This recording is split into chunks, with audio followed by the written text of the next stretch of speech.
Live from Fargo and serving you on TV, online, and on the go. This is Valley News Live at 6. Upwards of 3,000 protesters remain at the Standing Rock Reservation south of Bismarck. It's a powder keg there and has been for weeks. It was hoped that a judge's decision today might ease tensions among all involved. Good evening and thank you for joining us. After 2 weeks of deliberation, a federal judge today ruled against the tribe's request to stop a four-state oil pipeline under construction near their reservation. Not long after that, the Army Corps of Engineers and the Department of Justice said they will not authorize construction of that pipeline, citing important issues raised by the tribe. Let's begin our coverage tonight with Valley News Live's Washington, D.C. reporter Samantha Jo Roth, who has details on the judge's decision today. Samantha? This is the judge's written ruling rejecting the Standing Rock Sioux Tribe's request for a preliminary injunction, and what this means is the oil company can continue with construction as scheduled. It was a major victory for both the Army Corps of Engineers and Dakota Access in federal court today in Washington, D.C. Judge James E. Boasberg sided with federal regulators, allowing construction to continue on the 1,100-mile Dakota Access pipeline as scheduled. This is an important ruling and I think an appropriate ruling because what's really at stake is the authority of the United States Army Corps of Engineers. North Dakota Congressman Kevin Kramer says the Army Corps of Engineers followed proper protocol, pointing out the route of the pipeline changed several times after other tribes raised concerns. He says the Standing Rock Sioux refused to meet with federal regulators initially. The fact that several tribes did participate in consultation early on is an indication that the court did its job, and that coming in late with a complaint puts you at a disadvantage, and I think that's clear. The judge agreed, saying the Army Corps of Engineers gave the tribe a reasonable and good faith opportunity to identify sites of importance to it. Standing Rock Sioux argued the U.S. Army Corps of Engineers did not do enough to consult with tribal members. Our tribe is going to appeal. We're going to continue to battle this fight as long as it takes to try to have this nation recognize the injustices that are being implemented on our nation. The decision comes amid clashes between protesters and security officers near the construction site. The governor even calling in the National Guard ahead of the decision in case the conflict escalates. If you disagree with the outcome, use the peaceful, established legal forms to issue your protest.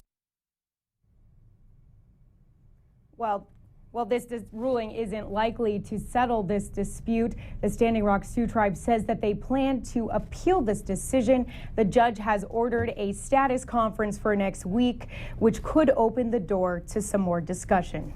Samantha Jo, how do you think the Department of Justice and the Army Corps of Engineers statement will impact the long-term construction of this pipeline? Well, I'm not entirely sure exactly how it will impact this. What's really interesting is in court this week, the judge could not issue a restraining order on part of the Highway 1806 to the west because that wasn't technically the Army Corps of Engineers jurisdiction. They were able to issue a restraining order on North Dakota Highway 1806 to the east, 20 miles east. And what's really interesting is in that area, the construction of the pipeline is already complete. So this is kind of a moot point. So what I see this being is it could be a olive branch from the Justice Department, from the Army Corps of Engineers. I'm not entirely sure how this is going to impact the company's plans moving forward. Sending it back to you guys. All right, Samantha Jo Roth reporting live for Valley News Live out of Washington, D.C. Thank you. Now, right now, a planned protest has turned into a celebration of sorts on the state capitol grounds in Bismarck. We're told that rain is now breaking that up. They've been there for several hours, even standing in some of the rainfall. At one point, the crowd was estimated to be at about 3,000 people. Standing Rock Chairman Dave Archambault spoke earlier, calling it a victory today. We'll have more on this and what's happening at the protest site tonight on Valley News Live, 10 at 10. With plenty of outdoor plans slated for the weekend, we could use some decent weather. So far, so good. Let's find out about tonight. Hutch?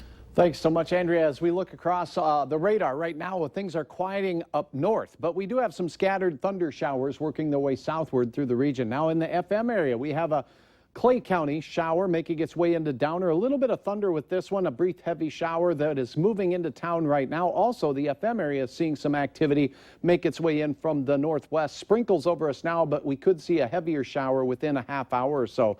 Clearwater County and the Red Lakes area have some shower and thunder shower activity moving towards Bemidji.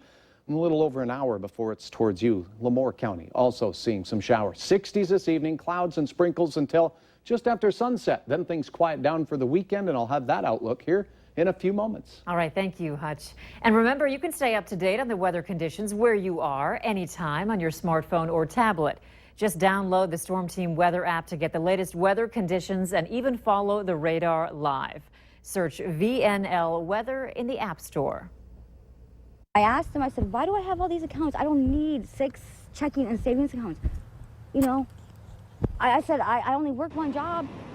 A local woman is sharing her Wells Fargo horror story after hearing that millions of others had phony accounts opened in their names too. Without her consent, the woman says Wells Fargo opened multiple bank accounts in her name, accounts she paid interest on before realizing what was happening. Wells Fargo has been fined $185 million for secretly opening millions of accounts across the country. They've agreed to pay money back to the customers and have fired more than 5,000 employees who did it trying to boost sales. Valley News Team's crime and safety reporter Nicole Johnson explains how to know if you have been impacted by the phony accounts. I feel bad for all these other people. Jennifer Hurley quit banking with Wells Fargo after a number of problems, including paying interest on multiple accounts she didn't sign up for. I didn't have no money in there, but they kept charging me interest.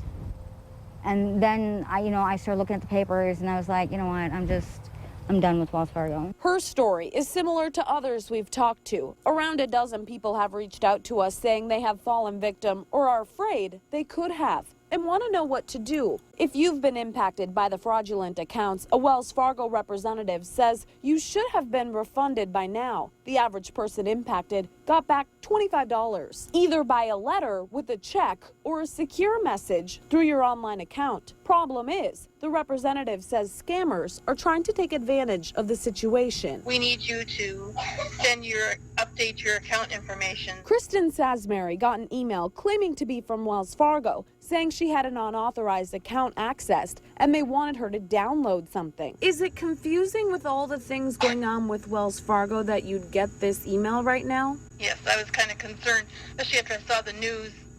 And then I hear things on the radio and people, of course, saying, don't open these attachments, so I don't. Don't open those attachments. That's what Wells Fargo is telling customers. They wouldn't send out an email like that. Whether you got one or think something is wrong with your account, you should go directly to the bank and get it all sorted out. Nicole Johnson, Valley News Live. And if you want to read Wells Fargo's full statement and where to go for help, we have that on our website, valleynewslive.com. Just click on this story. Cass County cannot bear the brunt of the refugee resettlement program, according to one county commissioner. It's not the first time Commissioner Chad Peterson has asked questions about the program. And while he says Lutheran Social Services is not being evasive, he says it's taken a lot of digging to find out information. So is it a burden? 70% of the refugees coming to North Dakota land here in Fargo, and nationally, statistics show high percentages of refugees relying on social services for things such as food stamps and financial assistance. Here in Cass County, social services say they're looking somewhat into the costs of the program. No charges will be filed surrounding the crash between a semi-truck and a Kindred school bus a year ago. It happened on Highway 46 near I-29. The Cass County State's Attorney's Office decided against criminal charges, saying the school bus had the right-of-way on the road, and foggy conditions played a significant role in visibility at the time of the crash. There's not perhaps civil negligence or other remedies that individuals that were injured, or certainly Mr. Josted, the man that lost his wife in this case, couldn't pursue. But as far as criminally pursuing the case, we just did not feel that the evidence supported a conviction. The school bus driver, Catherine Josted, suffered serious injuries. She was transported to a hospital where she later passed away. A professor at UND has been arrested on child porn charges. Eric Bazel is an assistant professor in the University of North Dakota's Aviation Department. He was charged in Grand Forks District Court this afternoon. When officers executed search warrants, they seized multiple computers and electronic devices from Eric Bazel's home and office at UND. They found multiple images of child pornography on his university-owned computer. According to court documents, Bazel told authorities he collected roughly 100 images and videos from a website. Case file descriptions of the images include men having sex with children 1 to 2 years of age. Bazel remains in the Grand Forks County Jail. He's been put on administrative leave by UND. A Minnesota woman has been accused of trying to fondle a teenager. 50-year-old Paula Laird of Crookston is accused of sexually assaulting a teenage boy.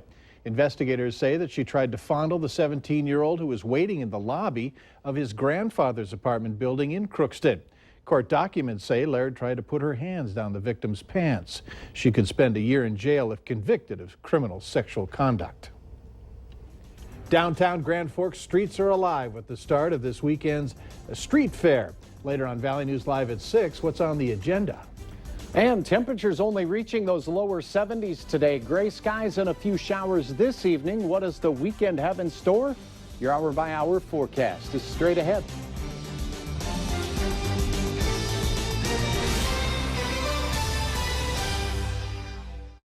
You're watching Valley News Live on TV, online, and on the go.